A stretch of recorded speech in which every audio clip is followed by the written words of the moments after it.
नमस्कार। चलिए जानते हैं आज की हरियाणा की सभी बड़ी महत्वपूर्ण और काम की खबरें। उससे पहले अगर आपने अभी तक इस वीडियो को लाइक नहीं किया तो लाइक ज़रूर कर दें, साथ ही इस चैनल को सब्सक्राइब कर दें। तो चलिए शुरुआत करते हैं आज की पहली बड़ी खबर के साथ। रोहतक में एक जनसभा को संबोधित करते हुए हरियाणा के मुख्यमंत्री नायब सिंह सैनी ने कांग्रेस पर तीखा प्रहार किया है। सीएम सैनी ने आरोप लगाया है कि कांग्रेस ने दशकों तक सत्ता में रहने के बावजूद महिलाओं को उनका वास्तविक हक और सम्मान नहीं दिया। उन्होंने कहा कि विपक्षी दल केवल वोट बैंक की राजनीति करते हैं, जबकि भाजपा सरकार ने नारी शक्ति वंदन अधिनियम जैसे ऐतिहासिक कदमों से महिलाओं को सशक्त बनाया है। मुख्यमंत्री ने परिसीमन के मुद्दे पर बोलते हुए कहा कि कांग्रेस इस मामले में जनता के बीच भ्रम फैलाकर उन्हें गुमराह करने की कोशिश कर रही है। उन्होंने जोर देकर कहा कि परिसीमन एक संवैधानिक प्रक्रिया है जिसे पारदर्शिता के साथ पूरा किया जाएगा। सीएम सैनी ने कार्यकर्ताओं से आह्वान किया कि वे कांग्रेस के झूठ के पिटारे को बेनकाब करें और सरकार की जन कल्याणकारी नीतियों को घर घर तक पहुंचाएं। इस दौरान उन्होंने दावा किया कि आगामी चुनाव में जनता कांग्रेस की नकारात्मक राजनीति का जवाब देगी। इसके अलावा अब दूसरी बड़ी खबर पर एक नजर डालते हैं। हरियाणा सरकार ने व्यापारियों को वित्तीय सुरक्षा प्रदान करने के लिए 2 महत्वपूर्ण बीमा योजनाएं शुरू की है, जिनके लिए पंजीकरण 31 मई 2026 तक किया जा सकता है। सामूहिक निजी दुर्घटना बीमा योजना के तहत मात्र 50 रुपये में 5 लाख रुपये का दुर्घटना कवर मिलेगा। वहीं क्षतिपूर्ति बीमा योजना के जरिए आग, चोरी या प्राकृतिक आपदा से स्टॉक के नुकसान पर टर्नओवर के अनुसार 5 लाख से 20 लाख रुपये तक का मुआवजा दिया जाएगा। इन योजनाओं का लाभ केवल जीएसटी पंजीकृत व्यापारियों को ही मिलेगा। सरकार की इस किफायती पहल से छोटे दुकानदारों को जोखिम से लड़ने में बड़ी राहत मिलेगी। तो चलिए अब अगली बड़ी खबर पर एक नजर डालते हैं। हरियाणा कर्मचारी चयन आयोग द्वारा कांस्टेबल के 5,500 पदों के लिए शुरू की गई भर्ती प्रक्रिया में लगभग 2,80,000 युवाओं ने आवेदन किया है। इस भर्ती के लिए शारीरिक माप परीक्षा 20 अप्रैल 2026 से पंचकुला के ताऊ देवी लाल स्टेडियम में शुरू होने जा रही है। चयन प्रक्रिया में पूरी पारदर्शिता बरतने के लिए आयोग इस बार जर्मनी से मंगाई गई आधुनिक सेंसर मशीनों का उपयोग करेगा, ताकि ऊंचाई और छाती के माप के लिए भी प्रकार की मानवीय त्रुटि की गुंजाइश ना रहे। उम्मीदवार के एडमिट कार्ड पहले ही जारी किए जा चुके हैं और उन्हें सुबह 6:30 बजे रिपोर्ट करने के निर्देश दिए गए हैं। भर्ती प्रक्रिया को सुरक्षित बनाने के लिए आधार आधारित बायोमेट्रिक वेरिफिकेशन और RFID तकनीक का भी इस्तेमाल किया जाएगा। यदि कोई अभ्यर्थी अपने शारीरिक माप के परिणाम से संतुष्ट नहीं होता है तो उसे मौके पर ही दोबारा जांच के लिए अपील करने की भी सुविधा दी जाएगी। वहीं अगली बड़ी खबर, हरियाणा सरकार ने निजी स्कूलों की मनमानी पर नकेल कसते हुए यूनिफॉर्म और किताबों के एकाधिकार को लेकर कड़े निर्देश जारी किए हैं। अब स्कूल संचालकों को कम से कम 3 दुकानों के विकल्प देने होंगे, ताकि अभिभावक अपनी सुविधा अनुसार सामग्री खरीद सके। इसके साथ ही सरकार ने छात्रों के बढ़ते बोझ को कम करने के लिए स्कूल बैग का वजन भी निर्धारित कर दिया है, जिसकी निगरानी शिक्षा विभाग करेगा। नियमों का उल्लंघन करने वाले स्कूलों के खिलाफ मान्यता रद्द करने जैसी सख्त कार्रवाई की चेतावनी दी गई है। इस पहल से अभिभावकों को आर्थिक राहत मिलने और बच्चों के स्वास्थ्य में सुधार की उम्मीद है। इसके अलावा अगली बड़ी खबर देखिए, पंजाब और हरियाणा में उच्च शिक्षित युवाओं के बीच बेरोजगारी की दर अब राष्ट्रीय औसत के करीब पहुंच गई है, जो एक गंभीर संकट की ओर इशारा करती है। स्नातक और स्नातकोत्तर डिग्री होने के बावजूद बड़ी संख्या में युवा उपयुक्त रोजगार के लिए भटक रहे हैं। रिपोर्ट के अनुसार शैक्षणिक योग्यता और औद्योगिक कौशल के बीच बढ़ता अंतर इसका मुख्य कारण है। हरियाणा में सरकारी नौकरियों पर अत्यधिक निर्भरता और निजी क्षेत्र में सीमित अवसरों ने स्थिति को और चुनौतीपूर्ण बना दिया है। विशेषज्ञों का मानना है कि केवल डिग्री बांटने के बजाय कौशल विकास और रोजगार मुखी शिक्षा पर ध्यान देना अब अनिवार्य हो गया है। इसके अलावा अब चलिए एक मौसम से जुड़ी बड़ी खबर देखते हैं। हरियाणा के हिसार समेत कई हिस्सों में रविवार को हुई हल्की बूंदाबांदी ने भीषण गर्मी से जूझ रहे लोगों को मामूली राहत दी है। हालांकि मौसम विभाग ने चेतावनी जारी की है कि यह राहत बहुत कम समय के लिए है। 20 अप्रैल के बाद प्रदेश में एक बार फिर मौसम करवट लेगा और भीषण लू का प्रकोप शुरू हो जाएगा। विभाग के अनुसार आने वाले दिनों में तापमान में तेजी से बढ़ोतरी होगी, जिससे गर्मी के तेवर और कड़े हो जाएंगे। पश्चिमी विक्षोभ के आंशिक प्रभाव के कारण कुछ स्थानों पर बादल छाए रहे हैं, लेकिन अब शुष्क मौसम और तेज धूप के कारण लू चलने के आसार हैं। नागरिकों को दोपहर के समय घर से बाहर निकलते समय सावधानी बरतने और हाइड्रेटेड रहने की सलाह दी गई है। यह बदलाव किसानों और आम जनता के लिए आने वाली चुनौतियों का संकेत दे रहा है। इसके अलावा हमारे प्रदेश से एक दुखद घटना आ रही है, आइए इस पर एक नजर डालते हैं।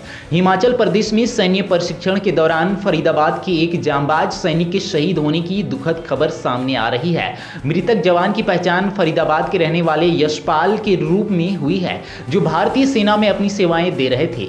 जानकारी के अनुसार वे एक कठिन प्रशिक्षण सत्र का हिस्सा थे, जहां अचानक तबीयत बिगड़ने या दुर्घटना के कारण उन्होंने अंतिम सांस ली। शहीद का पार्थिव शरीर उनके पैतृक गांव लाया जाएगा, जहां राजकीय सम्मान के साथ उनका अंतिम संस्कार होगा। इस घटना से पूरे जिले में शोक की लहर है और परिजनों का रो रो कर बुरा हाल है।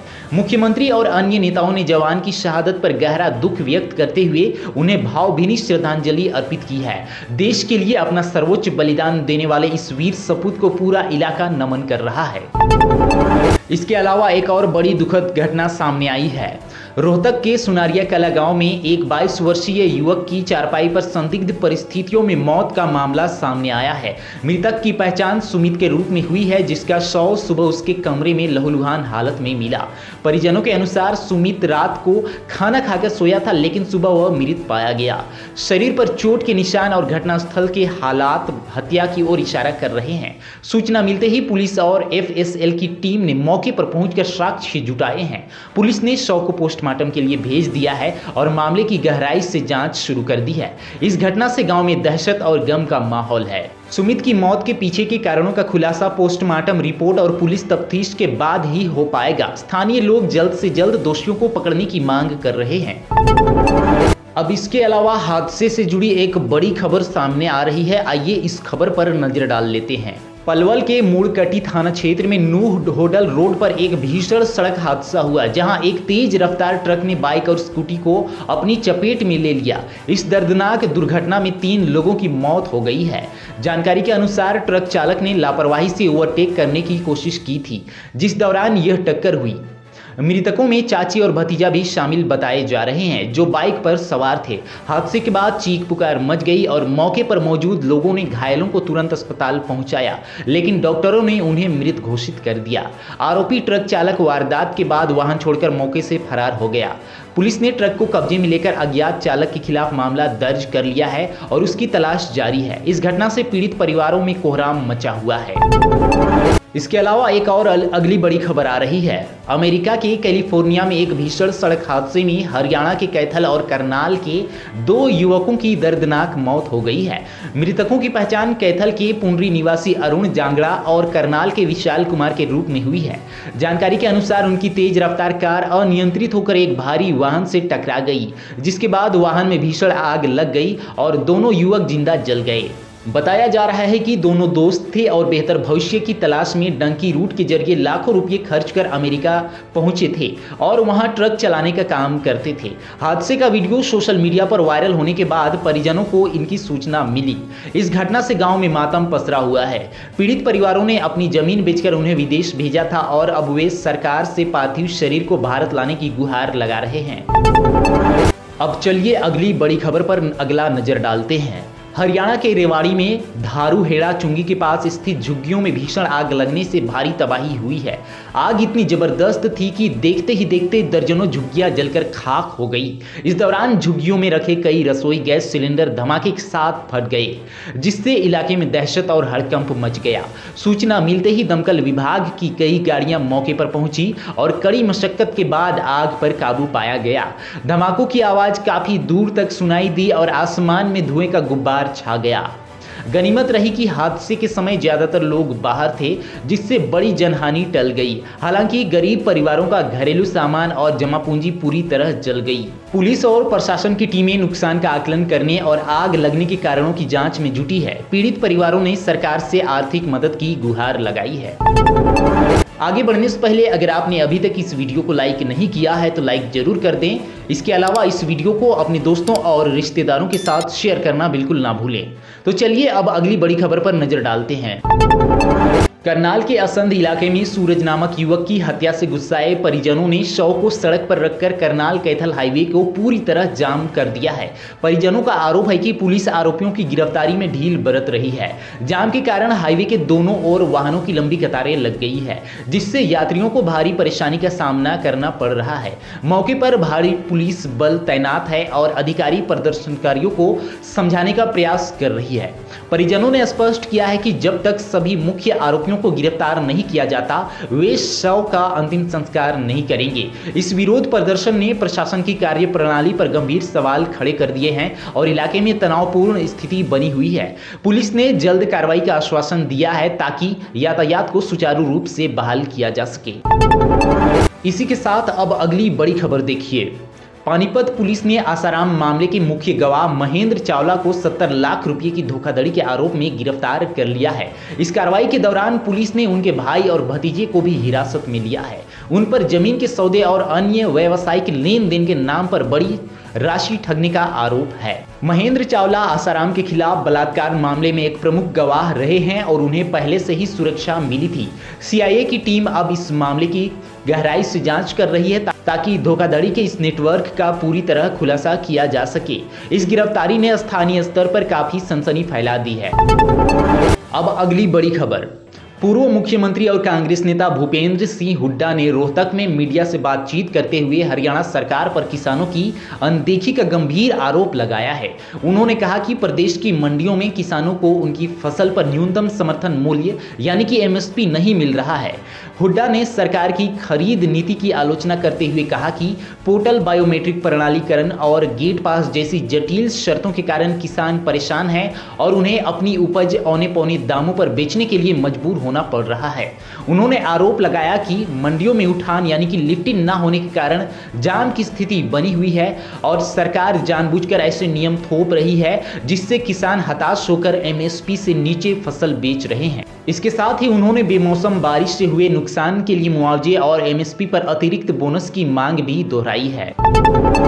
वहीं अब अगली बड़ी खबर। जालंधर में एक चुनावी रैली को संबोधित करते हुए हरियाणा के पूर्व मुख्यमंत्री मनोहर लाल खट्टर ने कांग्रेस और विपक्षी दलों पर जमकर निशाना साधा।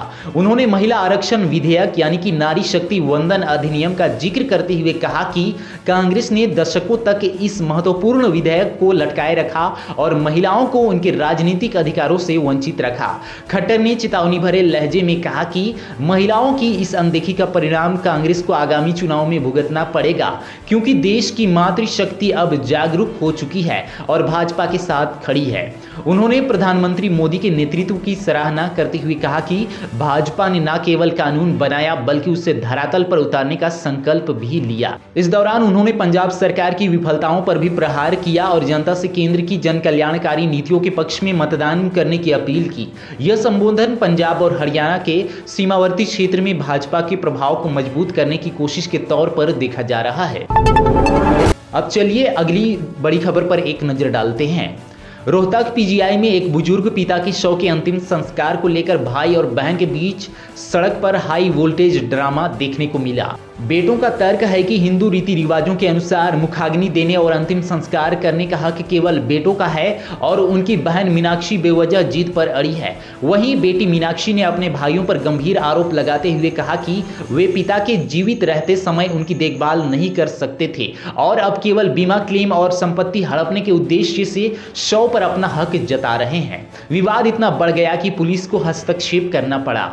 मीनाक्षी का कहना है कि उसने अंतिम समय तक पिता की सेवा की है, इसलिए वह उनका अंतिम संस्कार खुद करना चाहती है। दूसरी ओर भाइयों ने इसे पारिवारिक परंपरा और मर्यादा का उल्लंघन बताया है। फिलहाल पुलिस दोनों पक्षों को समझाने और मामले को शांत कराने की कोशिश कर रही है ताकि शव का अंतिम संस्कार सम्मानपूर्वक किया जा सके। यह घटना मानवीय रिश्तों और संपत्ति के विवाद का एक दुखद उदाहरण पेश करती है।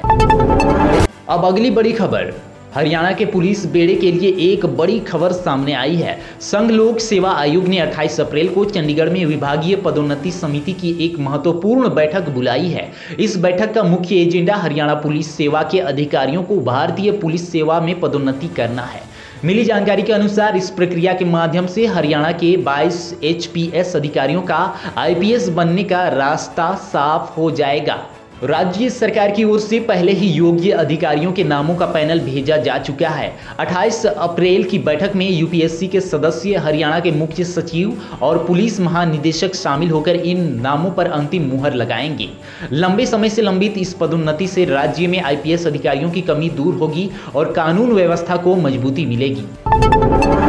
वहीं अब एक नज़र अगली बड़ी खबर पर। गुरुग्राम पुलिस और स्वास्थ्य विभाग की टीम ने एक बड़ी कार्रवाई करते हुए मधुमेह के नकली इंजेक्शन बनाने वाले एक गिरोह का भंडाफोड़ किया है। इस मामले में पुलिस ने गिरोह के मास्टरमाइंड को गिरफ्तार कर लिया है, जो नामी कंपनियों के ब्रांड नाम का इस्तेमाल कर बाजार में नकली और जानलेवा इंजेक्शन सप्लाई कर रहा था।